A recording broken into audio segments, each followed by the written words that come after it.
Welcome, brothers and sisters, to Mormon Movie Reviews, where LDS movie lovers belong. My name is Dives, and today is September 28th, 2022, and this is episode 26, where we will be reviewing The Body is a Temple in 1992. The running time on this film is 6 minutes. This has a very brief synopsis. Depicts the dangers of harmful habits and substances. Now, I'm going to go over some of the film background at the end of the review, so you don't want to miss it, so stay tuned. Now, you may have noticed that there's absolutely no credits to this short. We're opening up to a very nasty house here. I think this may be a Gadiant and robber hideout because I do not see one picture of a temple on the walls, which has me greatly concerned. Hashtag secret combinations. Wait a minute. Is that a framed picture of the family proclamation right there? Do you see that? No, sorry, false alarm. But I do think that the church, when they shot this movie, they used the same set that was used in all those Scream movies. You know what I'm talking about? This music is very atonal here. But luckily, the music is going to change. There's nothing like the synthesized strings to really bring in the spirit. And the music for this short was provided by Kurt Bestor, and you can literally just hear Kurt Bestor at the piano. This piano is just fixing everything. Kurt Bestor piano to the rescue. So much better. That's the one thing about this 1990s decor. It is truly timeless. But where is everyone? I mean, have we been raptured here?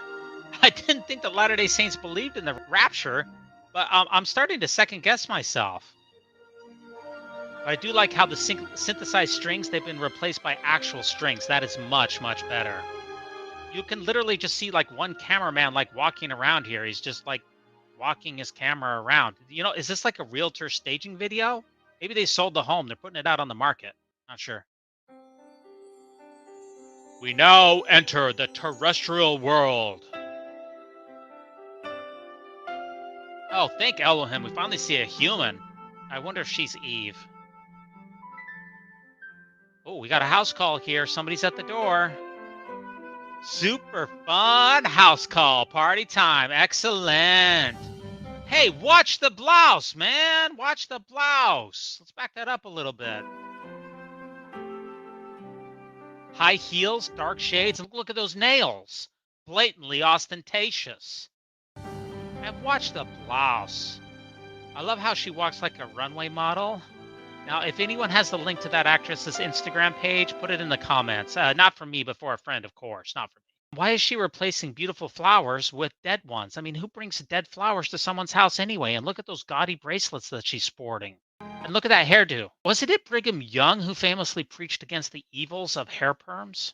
Not sure. But she is wearing red, and I know for a fact that's against the teachings of Warren Jeffs. Now, they looks like they brought the Elders Quorum president with them. Now, I wonder what's on that picture. Hopefully a classy portrait of the first presidency. But look, hey, watch the carpet. They need those little booties that you put on when you go into the temple. And watch the lamp. Who wipes their hands on a lamp like that? Why is she turning off the lights? These are the rudest house guests of all time. There's like a total lack of Relief Society arms, too, which we all know is a major victory for Satan. I need to give this lovely sister a name. How does Sister Fielding Young Smith sound? I think that has a nice ring to it. So listen, Sister Fielding Young Smith, you got to take charge of these nasty house guests here. I know we're supposed to love the sinner and hate the sin, but pardon my language, these Relief Society flunkies and their gorgeous Elders Quorum president, they absolutely suck. Oh, hey, we got a temple. That's good. Oh, no, what are you doing? Sister Fielding Young Smith is taking down the temple. Bad move. These house guests, they don't seem that rude. They kind of just seem like they're oblivious, like they don't know that they're dirty. Maybe she should just tell them to wipe their shoes off and wash their hands. Now, he's handing her a VHS tape, and I certainly hope that this is the latest edition of General Conference. That's what I'm expecting to see.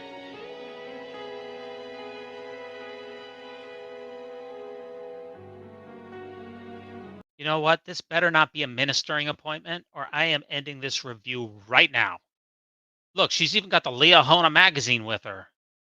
Actually, this is 1992, so that would have been a visiting teaching appointment. And that's probably an Ensign magazine. But are these guys mute? I mean, nobody is talking. Maybe they communicate telepathically. Or maybe they communicate with like rocks and hats. I'm not really sure.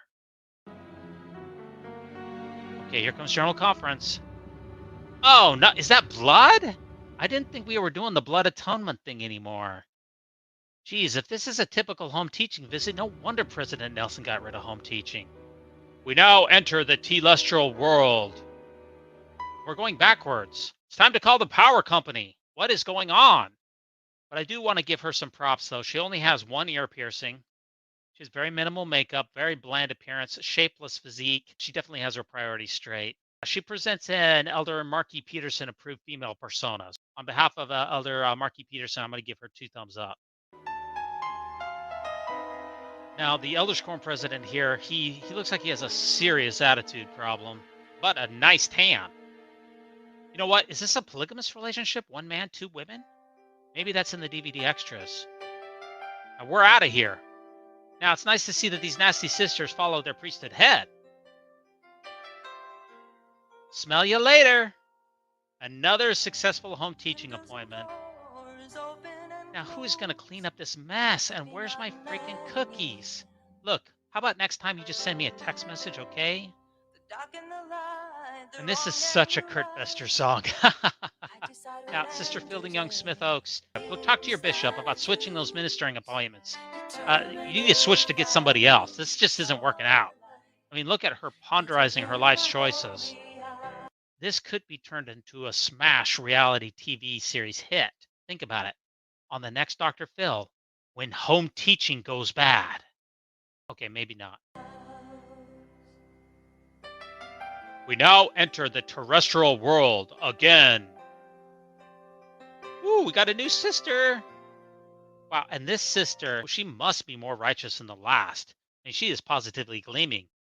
Now, I'm going to go out on a limb here, but I bet when she was a little girl, she was probably a dark-skinned Lamanite that participated in the church's Indian placement program, whose skin, got whiter, so she's hashtag pure and delightsome now. No, scratch that, scratch that. She's white and delightsome now. Sister White and delightsome.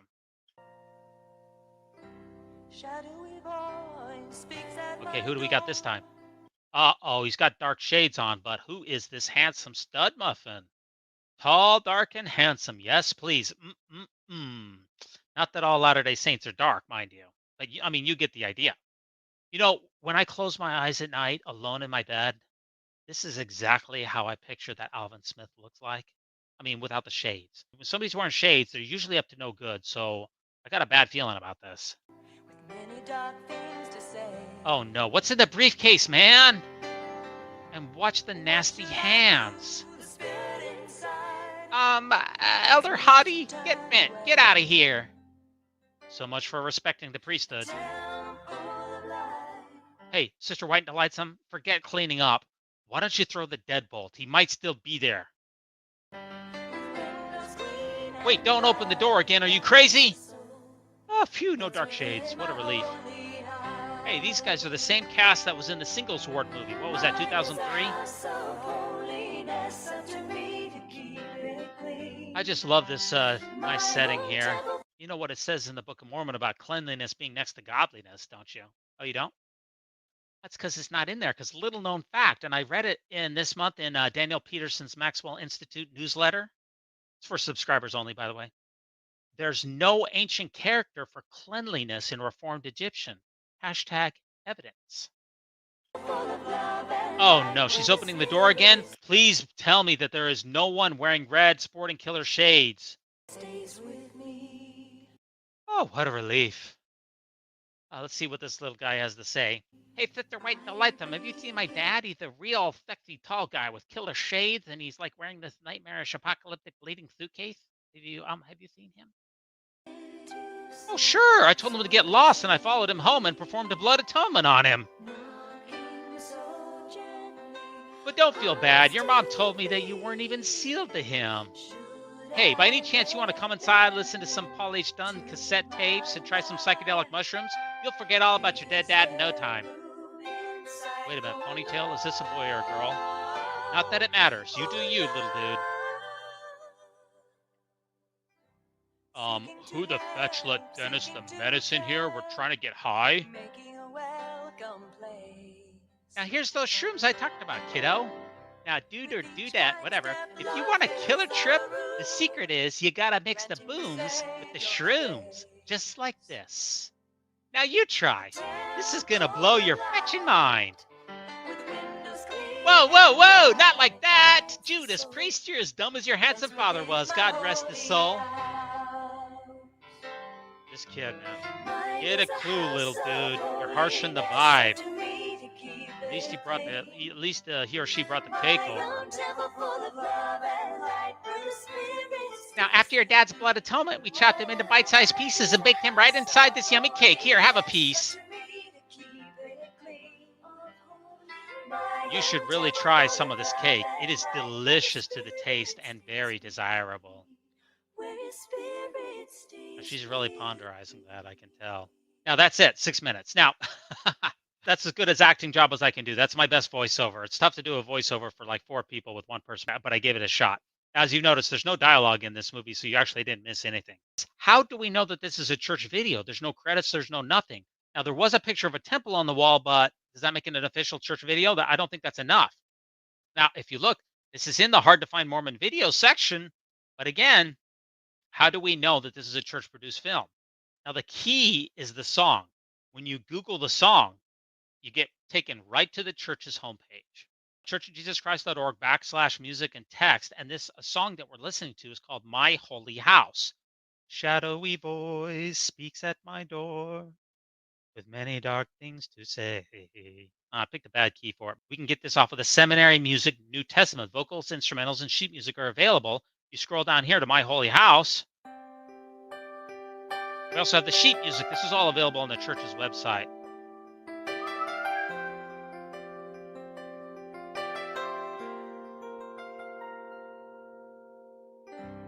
Windows and doors open and close. And it is part of the New Testament DVD presentation for youth and Sunday school gospel doctrine classes. When you scroll down here, it's an 11-part video recording that teaches principles from the New Testament. It is used in gospel doctrine classes, may be used for individual and family study as well. Number 11 is the body as a temple. There's 11 segments in the DVD, and it corresponds to lesson number 42. Well, lesson out of 42 from what? It's lesson number 42 from the New Testament Gospel Doctrine Teacher's Manual. This is the latest copy of it, and if you go to number 42, it's not there anymore because this is the latest one and it has been discontinued. You can try to buy this on Deseret Book. The problem is this product is unavailable. It's been discontinued. This is kind of a hard to find video. I found it for $20 on eBay. And for church video, believe it or not, that is a very high price because most of these church videos, they distributed hundreds or even thousands of them for free to local ward houses in the material centers. And people, are generally not going to buy them. It's not part of the lesson anymore. The lesson was eventually removed from the New Testament Gospel Doctrine Manual and DVDs, maybe in the 1997, around that time frame. Now, the music here is provided by certainly one of my favorite composers. He was very active in the 1990s, if you look at his IMDb, and also in the 2000s, did a lot of church scoring. He does an annual Christmas live show that he's been doing for something like 40 years in a row. It's really amazing. As we mentioned, there's no dialogue in this short whatsoever. This film is kind of like Charlie Chaplin meets Kurt Bestor meets like a weird after school PSA commercial. The church specifically said that along with lesson number 42, it said that the purpose of the short is depicts the dangers of harmful habits and substances. But where are the harmful habits? Is the harmful habits not washing one's hands before a social call? Is that a harmful habit, or not wiping one's feet before they enter a home? Or the harmful habit of messing with the ambient light levels? What are the harmful habits? Please put it in the comments. Let me know. Or send me an email to mormonmoviereviews@gmail.com. Let me know what the harmful habits are because I didn't see any. Where are the dangerous substances? I kept waiting for someone to brew up some satanic coffee or demonic black tea or smoke a joint. Where are the dangerous substances? The stuff coming out of the VCR, was that dangerous? I don't know what it was. Wait a minute. What was in that cake? Hashtag edibles? Was that stuff coming out of the briefcase? Was that like LSD? I don't even know what LSD looks like. I'm looking for harmful substances. Didn't find any. I'm looking for harmful habits, and they're not there.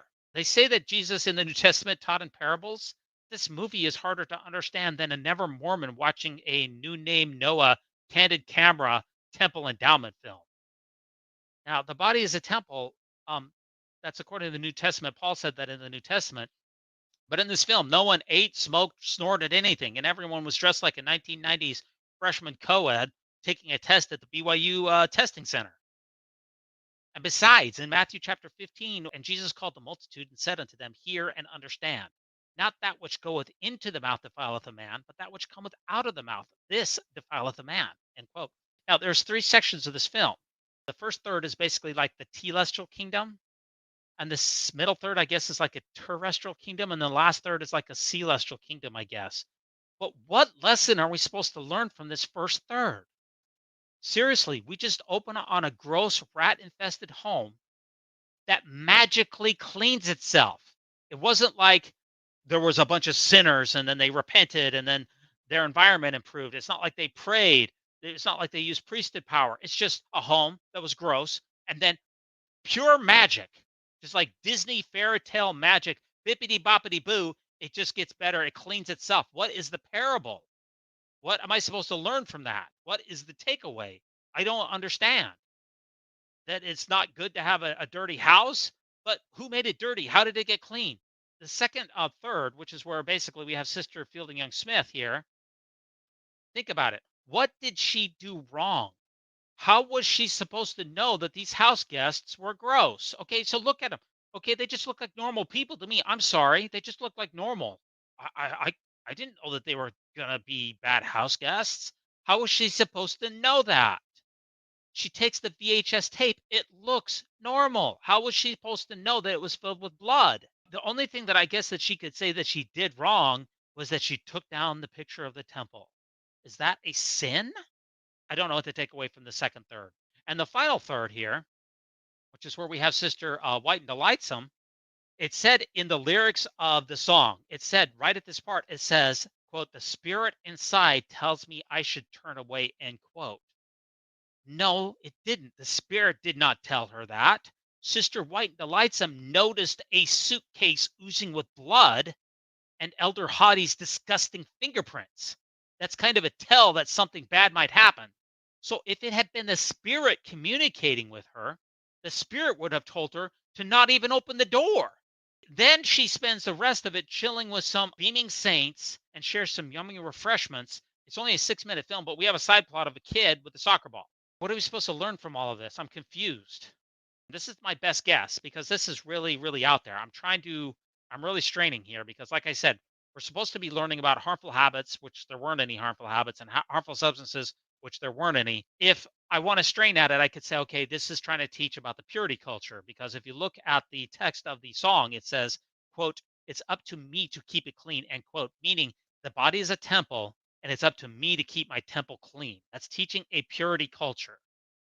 There's one huge problem with that. We can't completely control our temple/body. The spirit doesn't seem to be able to stop people from getting sexually assaulted or raped. So if our bodies are violated by evil persons, we're not to be blamed.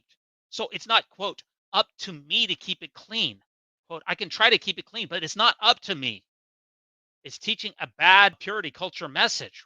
And it's no surprise to me that the two protagonists in this film are women. Why do you suppose that might be? Because women are usually the ones in the church who are frequently charged with guarding their virtue, right? This is a message to women about being pure and guarding their virtue. When I think of purity culture, I really think of Elizabeth Smart, who's a very famous Latter day Saint, who was abducted by Wanda Barzee and Brian David Mitchell from her father's home in Salt Lake City and abducted and sexually abused for 9 months before she managed to escape. She started Elizabeth Smart Foundation and speaks out about these particular issues. And I want to read some of her comments here about what she said. The idea that sexual activity damages women and makes them lose their value was articulated by Smart. She says, I think it goes beyond even fear.